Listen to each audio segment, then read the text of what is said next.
Chers amis, je suis heureux de vous retrouver pour cette deuxième étude sur la structure. Et nous avons déjà vu la dernière fois une structure basée sur des septénaires, 4 septénaires avec leurs 4 introductions. Et nous avons vu que rien que la structure nous donnait déjà des indications. Eh bien, je vous propose maintenant de finir de combler les vides dans notre texte. En effet, il y a entre les trompettes et les coupes un passage qui comprend les chapitres 12, 13 et 14 et qui jusqu'à présent n'est pas rempli. Et puis tout ce qui est au-delà du chapitre 16 n'a pas encore trouvé sa place. Alors, un deuxième indice, le premier étant les septénaires, un deuxième indice va nous permettre d'avancer dans la structure de ce texte et il s'agit des signes. Et je vous propose de lire ce que nous avons en introduction, texte que nous avons déjà lu, mais que nous avons en introduction du chapitre 15, au début du chapitre 15.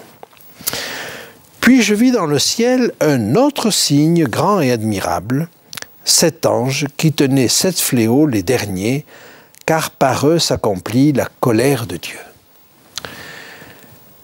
Nous avons là les 7 fléaux qui arrivent, mais ils nous sont présentés comme un autre signe. Ils font donc suite à un ou plusieurs autres signes qui sont antérieurs. Eh bien, nous les trouvons, ces autres signes, au début du chapitre 12. Et je vous invite à les lire au chapitre 12 dans les 3 premiers versets. Un grand signe parut dans le ciel. Une femme enveloppée de soleil, la lune sous ses pieds, et une couronne de 12 étoiles sur sa tête. Elle était enceinte et elle criait, étant en travail et dans les douleurs de l'enfantement. Et un autre signe parut encore dans le ciel, et voici, c'était un grand dragon rouge, ayant 7 têtes et 10 cornes, et sur ses têtes 7 diadèmes. Nous avons donc là, au début du chapitre 12, 2 signes qui apparaissent, une femme et un dragon. Une femme, dans la symbolique biblique, représente toujours un peuple, et en particulier un peuple dans sa relation avec Dieu, c'est-à-dire un peuple de Dieu, une église ou quelque chose qui est de cet ordre-là. Le dragon, lui, la définition nous en est donnée au verset 9, c'est, nous allons le lire, le grand dragon, le serpent ancien, appelé le diable et Satan. Par conséquent, nous allons avoir, dans ces chapitres 12, 13 et 14, une histoire de la lutte entre la femme, le peuple de Dieu, et le dragon. Et cette histoire-là va se prolonger avec un autre signe, qui sont les 7 derniers fléaux. Alors sur le schéma, je vais cerner de rouge les 7 fléaux. Et je vais également cerner de rouge la femme et le dragon. Et nous avons là maintenant un ensemble de 5 parties. Les 7 églises, les 7 sceaux, les 7 trompettes, la femme et le dragon qui s'insèrent entre les trompettes et les coupes, et puis les 7 fléaux ou coupes. Il faut noter dès à présent, et ça va nous servir, que les 7 fléaux appartiennent à 2 ensembles. Vous avez en jaune l'ensemble des septénaires. Et les 7 fléaux sont le 4e volet de ces septénaires. Mais c'est également un signe, et il est cerné de rouge. Et vous avez 2 volets. Le premier volet, c'est la femme et le dragon, et le deuxième volet, c'est les 7 fléaux. L'ensemble sont des signes. Donc, les fléaux appartiennent à la fois aux septénaires et aux signes. Eh bien, ce que j'aimerais vous montrer maintenant, c'est que ces ensembles-là, ces parties, se déroulent en fait dans un ordre chronologique. Et j'aimerais vous le montrer de manière très simple. La femme et le dragon, c'est une histoire qui se termine avec 2 solutions. À la fin du chapitre 14, vous avez la moisson et la vendange. La moisson représente l'ensemble des élus, alors que la vendange représente l'ensemble des réprouvés. L'ensemble des réprouvés, la vendange, va être jetée dans la grande cuve de la colère de Dieu. Donc, cette histoire des chapitres 12, 13 et 14 nous amène au seuil de la colère. Eh bien, si nous relisons une fois de plus, au chapitre 15, le verset 1er, nous lisons ceci. « Puis je vis dans le ciel un autre signe grand et admirable, cet ange qui tenait les 7 fléaux les derniers, car par eux s'accomplit la colère de Dieu. » Et il est vrai que le chapitre 14, tout à fait à la fin, nous disait ceci, verset 20, « Et la cuve fut foulée hors de la ville, verset 19, « Et l'ange jeta sa faucille sur la terre, et il vendangea la vigne de la terre, et jeta la vendange dans la grande cuve de la colère de Dieu. Et la cuve fut foulée hors de la ville, et du sang sortit de la cuve jusqu'aux morts des chevaux, sur une étendue de 1600 stades. » Donc, si vous voulez, le point de jonction, c'est cette colère. Les chapitres 12, 13 et 14 nous amènent au seuil de la colère. Les 7 fléaux sont l'expression de la colère. Nous avons donc une suite chronologique. Eh bien, je vais vous montrer qu'il y a aussi une suite chronologique dans les septénaires. Le premier septénaire, les 7 églises, nous fait un panorama de l'histoire. Je vous propose de lire ça à la fin du chapitre 1er.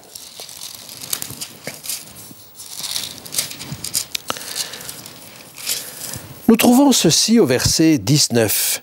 « Écris donc les choses que tu as vues, celles qui sont, et celles qui doivent arriver après elles. » Vous avez noté les choses qui sont, c'est-à-dire on part du présent. Et puis les choses qui doivent arriver après.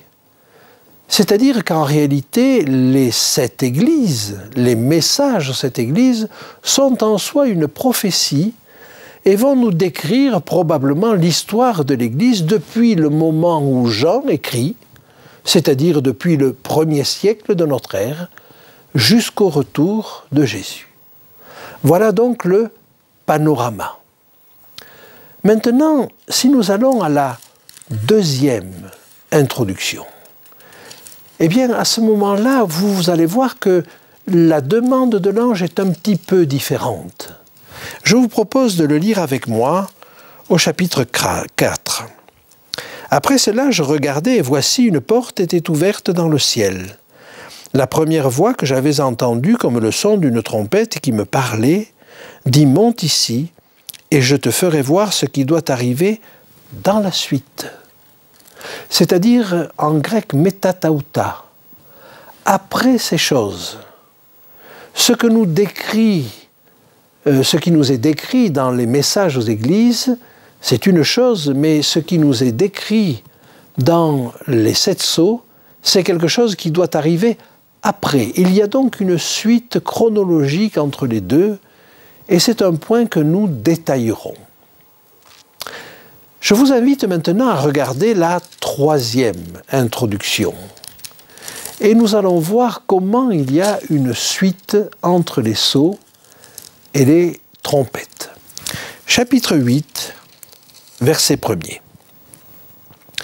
Quand il ouvrit le 7e sceau, il y eut dans le ciel un silence d'environ une demi-heure. Et je vis les 7 anges qui se tiennent devant Dieu, et 7 trompettes leur furent données. Le premier élément que nous trouvons, c'est un élément narratif. Il n'y a aucune coupure dans le texte. Le texte suit naturellement. Chapitre 8, verset 1er, l'agneau ouvre le 7e sceau. Et sans transition, 7 trompettes sont données aux 7 anges. On peut donc penser que ces 7 trompettes vont sonner après l'ouverture du 7e sceau. Mais il y a dans le texte des choses plus précises encore. Si nous allons un petit peu avant, dans le chapitre 7, nous trouvons ceci au verset 3. « Ne faites pas de mal à la terre, ni à la mer, ni aux arbres, jusqu'à ce que nous ayons marqué du sceau le front des serviteurs de notre Dieu. » Il est demandé aux anges qui vont marquer le front des serviteurs de Dieu, les 144 000, il leur est demandé de ne pas faire de mal à la terre et à la mer jusqu'à ce que soient marqués au front les serviteurs de Dieu. Il s'agit donc, dans un ordre chronologique, de sceller les serviteurs de Dieu, et après, du mal pourra être fait à la terre et à la mer. Nous comprendrons plus en détail comment cela s'articule et ce que cela veut dire. Mais faire du mal à la terre et à la mer, c'est ce qui arrive avec les 2 premières trompettes. Et je vous invite à lire avec moi au chapitre 8 à partir du verset 7. Le premier sonna de la trompette et il y eut de la grêle et du feu mêlés de sang qui furent jetés sur la terre, et le tiers de la terre fut brûlé, et le tiers des arbres fut brûlé, et toute herbe verte fut brûlée. Le second ange sonna de la trompette, et quelque chose comme une grande montagne embrasée par le feu furent jetés dans la mer, et le tiers de la mer devint du sang. Ainsi, du mal est fait à la terre avec la première trompette, du mal est fait à la mer avec la 2e trompette, et il nous est même précisé avec la terre que les arbres sont touchés. Et ce qui était demandé au chapitre 7, c'est « Ne faites pas de mal à la terre, à la mer et aux arbres, jusqu'à ce que nous ayons marqué au front les serviteurs de Dieu. » Par conséquent, il s'agit d'abord de sceller les serviteurs de Dieu, ce qui se passe au chapitre 7, et puis de faire intervenir des choses qui vont faire du mal à la terre et à la mer, ce qui se passe au chapitre 8. Ainsi, vous voyez qu'il y a un ordre chronologique, et les trompettes n'arrivent que quand le scellage est fait et quand le 7e sceau est ouvert. Il y aurait encore d'autres raisons, mais nous les détaillerons. Simplement, nous essayons de voir la structure du texte. Et j'avance encore un peu avec le dernier lien entre les trompettes et les coupes. Je vous propose donc de lire vers la fin du chapitre 11 ce qui se passe à la 7e trompette. D'abord le verset 15. Le 7e ange sonna de la trompette et il eut dans le ciel de fortes voix qui disaient « Le royaume du monde est remis à notre Seigneur et à son Christ, et il régnera au siècle des siècles. » Et le verset 19 va nous conduire. « Et le temple de Dieu dans le ciel fut ouvert, et l'arche de son alliance apparut dans son temple, et il y eut des éclairs, des voix, des tonnerres, un tremblement de terre et une forte grêle. » En général, ces signes sont l'indication de la présence de Dieu. Mais ce que disent les 24 anciens au verset 17 et 18 est encore plus explicite. Ils disaient « Nous te rendons grâce, Seigneur Dieu Tout-Puissant, qui est et qui était, de ce que tu as saisi ta grande puissance et pris possession de ton règne. Les nations se sont irritées et ta colère est venue.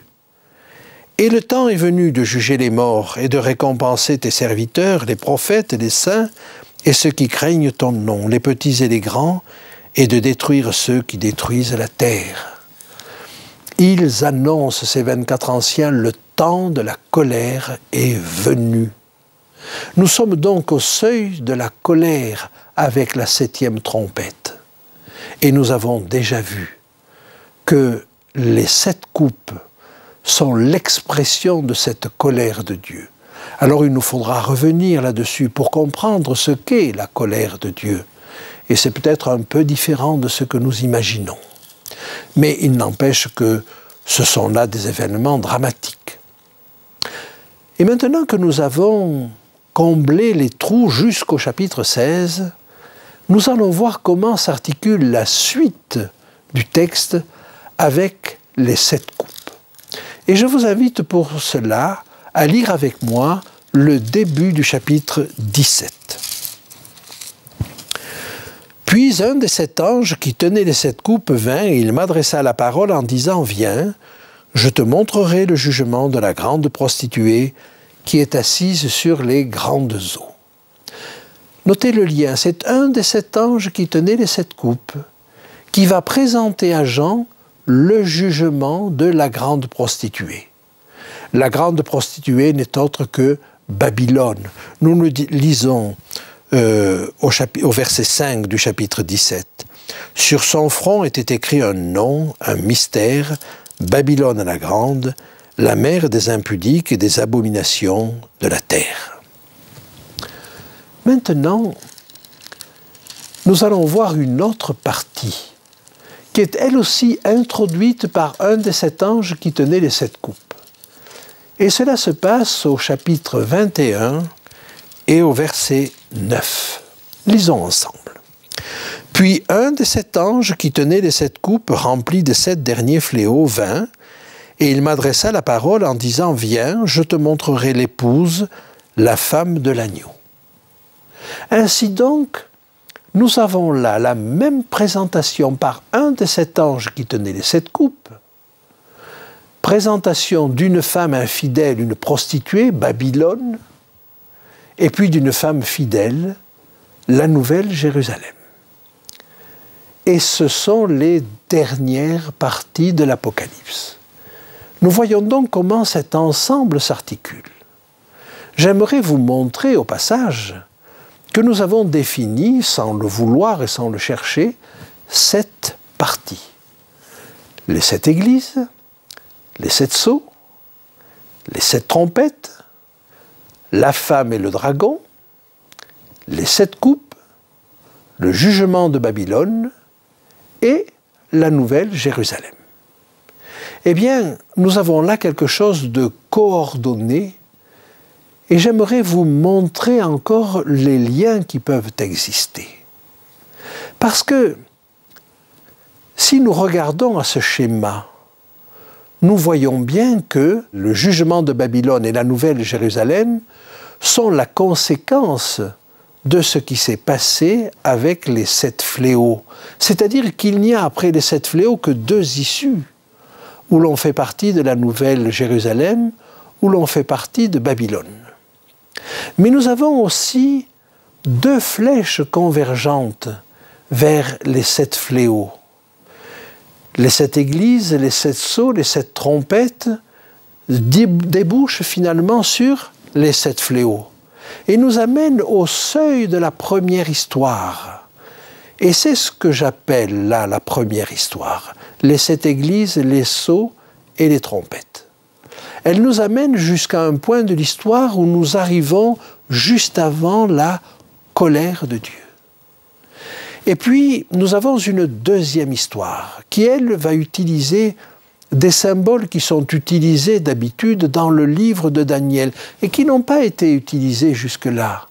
Des bêtes, des têtes, des cornes. Ce sont des signes. Et ce qui nous est décrit là, c'est une deuxième histoire. Mais une deuxième histoire qui nous amène au même point, c'est-à-dire au seuil de la colère de Dieu. Ainsi donc, l'Apocalypse pourrait se résumer de la manière suivante. Il y a deux histoires. Deux histoires qui nous présentent l'histoire de l'Église ou l'histoire du peuple opposé au peuple de Dieu. Ces deux histoires nous amènent jusqu'au même point, la colère de Dieu. Et la colère de Dieu va s'exprimer à travers les 7 fléaux. Mais à partir de là, il n'y a que deux issues possibles, où l'on va faire partie de Babylone, et si l'on fait partie de Babylone, alors c'est pour être jugé. Et c'est pourquoi on nous présente le jugement de Babylone. Ou bien on va faire partie de la Nouvelle Jérusalem, et là, il ne s'agit pas d'être jugé, il s'agit d'être sauvé et d'entrer pour l'éternité dans une relation intime avec Dieu. Ainsi, vous avez là une structure faite de deux histoires convergentes et de deux histoires divergentes. Nous en sommes pour l'instant à l'époque des sceaux. Mais les choses peuvent aller très très vite. Et elles vont aller très très vite. Parce qu'on va voir que plus on avance, plus on s'approche d'une histoire plus détaillée. Plus on va avancer dans l'histoire, plus l'Apocalypse va nous donner de détails sur ce qui va arriver. Le choix. Le choix, il ne se fera pas quand les fléaux tomberont. À ce moment-là, chacun aura fait son choix. Mais les choix, ils se font maintenant. Ils se font avant que le peuple soit scellé. Et les choix, ils vont nous conduire à deux solutions. Et il n'y en a que deux. Il n'y a pas de solution intermédiaire. Ou on fera partie de Babylone, ou on fera partie de Jérusalem. Eh bien, l'invitation, elle est simple. La structure elle-même nous invite à ce choix. Choisissez de participer, de devenir participant de la nouvelle Jérusalem. C'est l'appel de Dieu.